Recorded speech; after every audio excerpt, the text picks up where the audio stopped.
this is the exact part where my feed is stopped on HBO Go. This is the scene where I was like, I cannot go any further.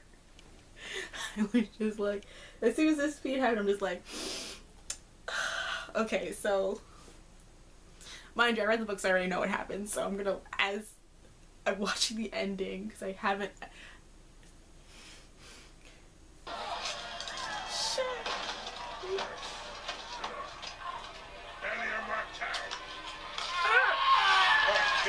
Children, gonna smash their head in like this.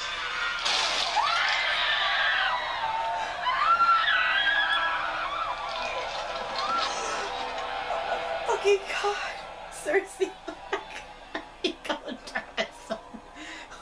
Gods have made their will known. Jesus Christ. Tyrion Lannister, in the name of King Tommen of the House Baratheon, first of his name. You're hereby sentenced to death. Shit. Yo. That was intense. Oh my God. Oh my God. Like, I have to talk about that scene first, because like the entire time, first of all, of course, everyone's singing Inigo Montoya from The Princess Bride, like, you kill my father, prepare to die. And it's just like, oh my God, just fucking stab him. Like, I think the most painful thing about that whole scene, and why I couldn't watch the whole thing at first, because I was just kind of like, just fucking stab him. Like, you twirling around, you being all majestic, peacock, butterfly, whatever. Just fucking stab him. It's like that scene in Indiana Jones where, like, the guy's like, and he's just like, just stab him. Just fucking stab him. In the scene with the mountain. Oh my God, I fucking hate the mountain. Like, this is such a sad day for House Martell. Sad day.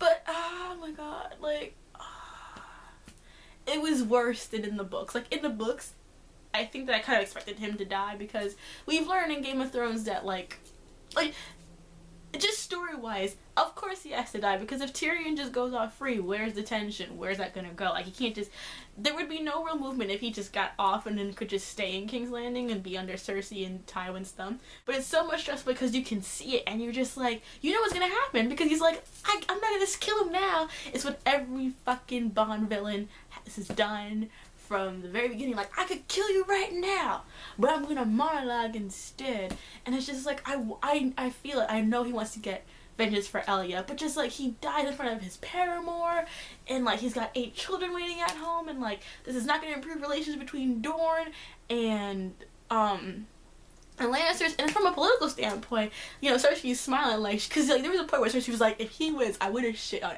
everyone right now. Like, I could just see her, she's like, I'm vomiting and I'm shitting on everything in this place. But just like, can you imagine, like, is this like, from a political standpoint, Cersei should be thinking, we just killed one of the princes of Dorne, my daughter's in Dorne, shit's gonna get real. Like, there's no way they can get out of this like politically clean. Like, it's they should have never let Oberyn fight. They should have been like, no, pick somebody else. They should, or like, oh my God. But that scene, and then the way his brain, his face smashed in, like, the fact that a human hand, you know, because the mountain's human, could do that, it's just kind of like, it's so gross. And you picture, like, him doing that to Arya and their children, like, I fucking hate the mountain. Justice for Arya and Oberyn, my babies. Speaking of babies, of course, there was Sansa this episode, and I know I said in the previous episode, previous video, that I'm gonna do eventually, quite soon, like a side-to-side video about the differences between Sansa in the TV show and in the books. But I'm going to wait till this season ends, because I want to be able to not give spoilers for what's going to happen in the next season, just to talk about the differences between what we see in the TV show and what we see in the book.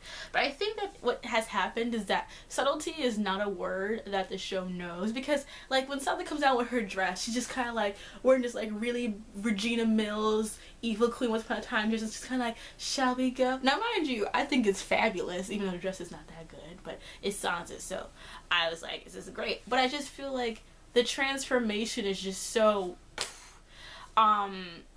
where I feel like in the book, for me at least, it was more gradual. You saw little small progressions throughout the narrative, but I feel like they had to move Sansa's storyline along, and they don't really give her much. So like her scene with the Lords of the Vale was great. she was using all her feminine wiles and all of her tears to make them believe her, and she told as much of the truth as she could. That's the best kind of lies. It's like, because, you know, most of it was true, and pretty much everything she said was true, except for a few minor details. She learned how to lie, and she knows that Littlefinger wants her, and so she's gonna play Littlefinger. Like, she learned from Cersei, from Marjorie Tyrell. She's going to be a phenom, and it's gonna be great for me to watch as a Sansa fan. And I think that for show watchers who have been waiting for Sansa to kind of like evolve, this for them was kind of like they're seeing Sansa being reborn. My only fear is that they will turn Sansa's character into something that she just is not. Sansa is not the vengeful phoenix that people may want her to be, and I don't want them to make her cold in order to make her more interesting to show viewers who don't like her anyway and won't care. So it's not like there are certain characters people are just not gonna like, and I'd rather they stay true to the character's personality than adjust them to make them people that the show would like, because I don't think that's fair to characters and who they are supposed to be.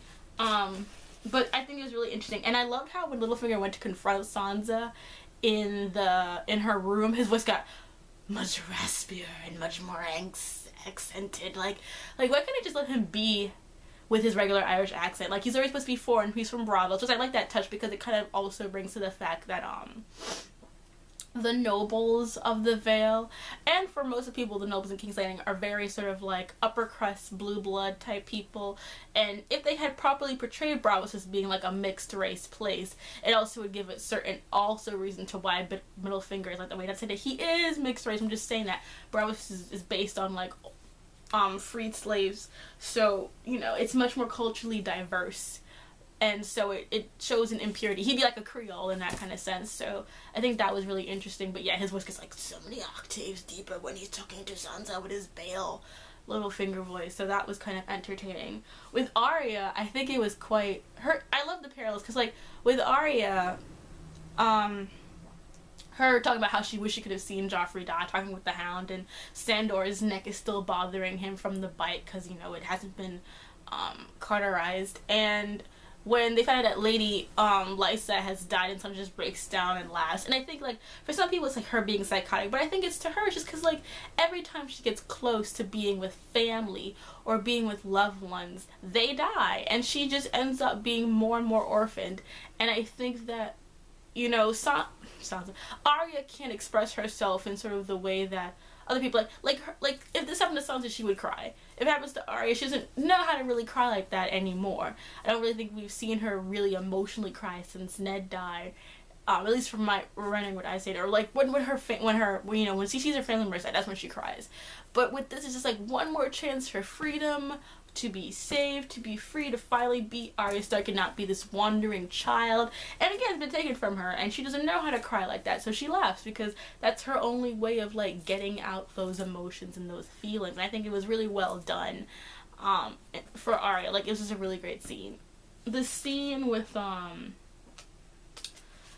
whatchamacallit, well, before the fight, the scene with Jaime and Tyrion, honestly, I phased out at that whole, like, he used to smash the Beatles. Why does he smash Beatles? Like, I just, is that a metaphor for the mountain, how he beat? I don't know, and I'm sure there's some kind of deep, very meta-textual reason that someone will come up with on Tumblr that'll make it seem somewhat interesting, but I really didn't care, so I didn't pay attention. I kind of just phased out. But yeah.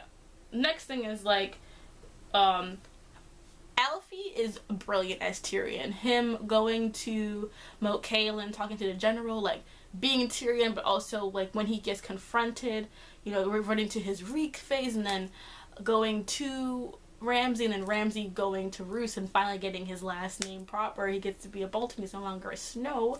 So, you know, great for him. Poor Theon / Reek. He's always going to be screwed now. He's deeper in the Viper's nest. And more of his kingsmen have died, so he's even more isolated than before. So, you know, he's in a shitty situation, but I'm glad they're actually evolving stuff now. Then, let me just, before I get to Jorah being abjured by Daenerys, I would just briefly talk about this issue of nudity in Game of Thrones. I know, we've heard about it so many times, we get it, too many boobies, not enough penis. It's not even that, okay? Because listen, here it goes. In the books, Miss Sandy is supposed to be about, what, 9 to 12 years old in age. And of course, she's played by a much older actress. And let me get this straight.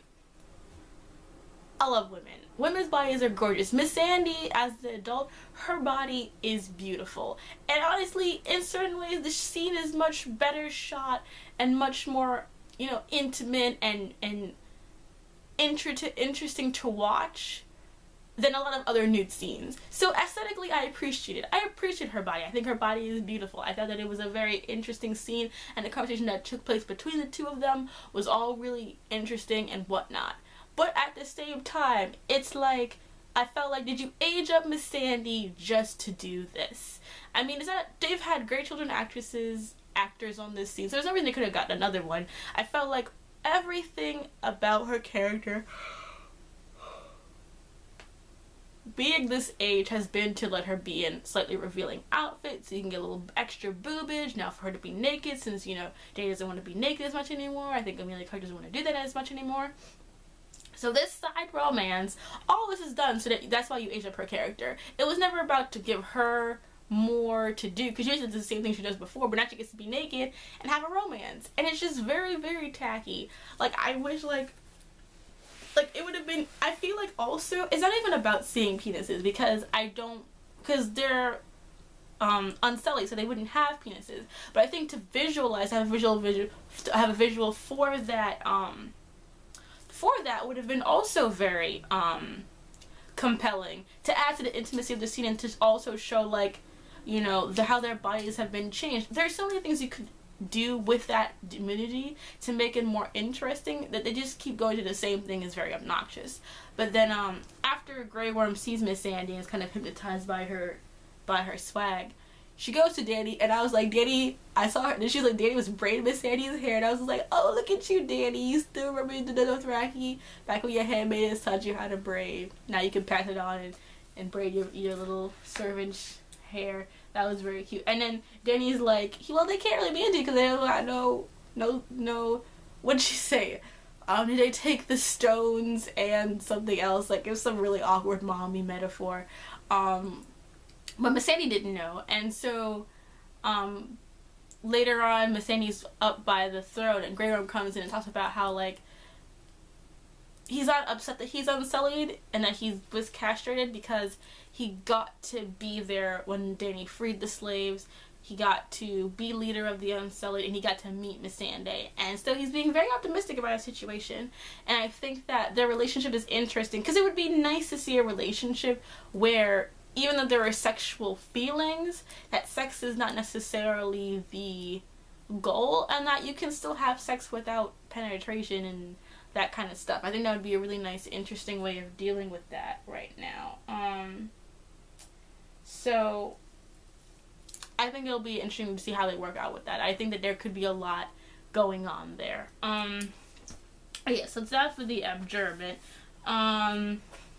Sir Barristan gets a note from Tywin that is about Robert's pardon of Jorah from back in season 1, because Jorah was spying on Daenerys before he fell in love with her, when he saw her being all awesome and Queen of Dragons and whatnot. And Daenerys finds out, and he gets banished because there's no way she's letting him stay. And I know for some people it's like, well, Jorah does so many great things for Dany. Why is she being mean to him? She let Sir Barristan come in. He didn't save her dad. Alright, here's the thing. Okay. On the one hand, TV Jorah is not as creepy as book Jorah is.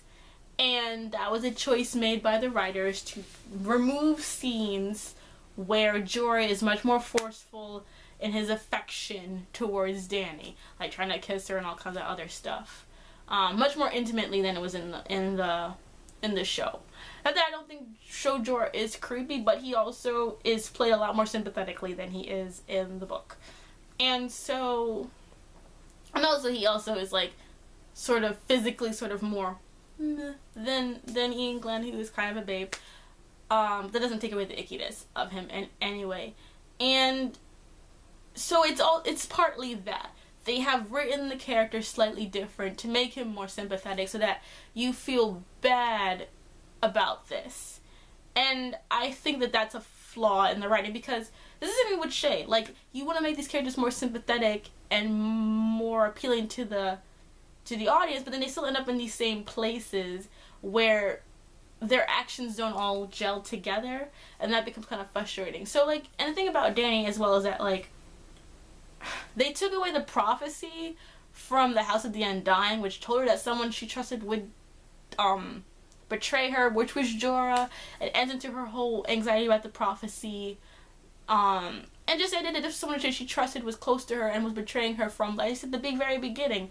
And it was different with Barristan, because Barristan acknowledged his faults and all of that. If Jorah had said to her at any point, hey, I used to work for Robert, I want to work for you, can you forgive me? It would have been different. But he's been being her general, being her supporter, being all these things, and have been keeping this humongous lie that threatened not only her, but her unborn baby at the time. And she's really not down with that. And I don't see why Dany should be the one to blame when Jorah was being a two-time and boo.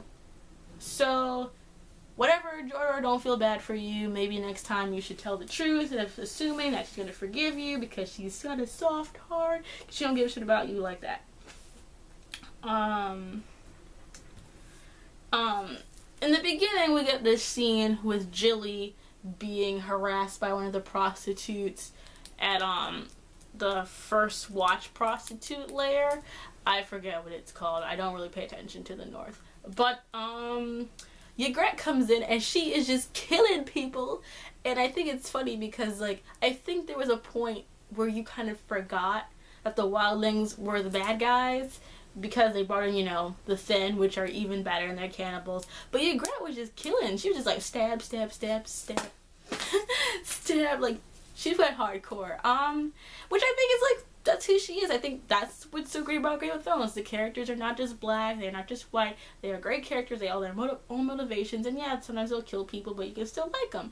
And I think that there was not always very much with Ygritte, but I think they are making her much more compelling now, and much darker, which I'm okay with. I like dark female characters, not just complexion wise, but I think that what they're doing with her is great. I like that she spared Jilly and the child. I wish it had been because Jilly was also a wildling and not just a sort of like drop of sympathy, but I also think that Ygritte's a badass, and I enjoy seeing her move. And then, you know, back when we saw the Night's Watchman, Sam was worried that Jilly and baby Sam were dead, and then all of Jon's bros are like, I wish we could go out there and fight, and they're like, well, we can't fight, but next episode so they are gonna fight, so that's good. That was all the main bits. Theon, Sandy, Robin going out on the world, Sansa's ugly dress, talk about Beatles, Oberyn dies, Inigo Montoya. Yeah, so all in all, it was a good episode in itself. I don't really have many complaints about it. Just that ending was just so, that's my house. I love you. Even though, like, my complaints that I had about Oberyn and the Martell casting still stand. I don't, while the actor lived up to the role and did his part, my problems with the casting remain there, because the problem was never, as I said, with the actor's abilities. It was with the casting and what they chose to do and how they excused it. So while that still remains my issue with the Martells, and if it continues, will be a continuous issue with the Martells, I think that Pedro really showed a lot of heart and grace, like especially towards the end when he got super Oberyn cocky. And him, whenever he was talking about Arya or just being politically savvy, I thought he did a really great job of capturing that character. The sexy scenes were not as much fun as I thought they might be, but that's okay. I don't really need that. But I enjoyed it. It was just as hard, like, that was so hard to watch. Seeing him die, it was so hard. But I really loved Oberyn. I'm glad to see him go, but I'm also really, really glad to see the plot finally progressing at more than a snail's pace. But it does make me worried about what's going to happen next season, because we're already going into book 4 and 5 territory for certain storylines like Theon and Sansa. So what are we going to get? And will it be any good?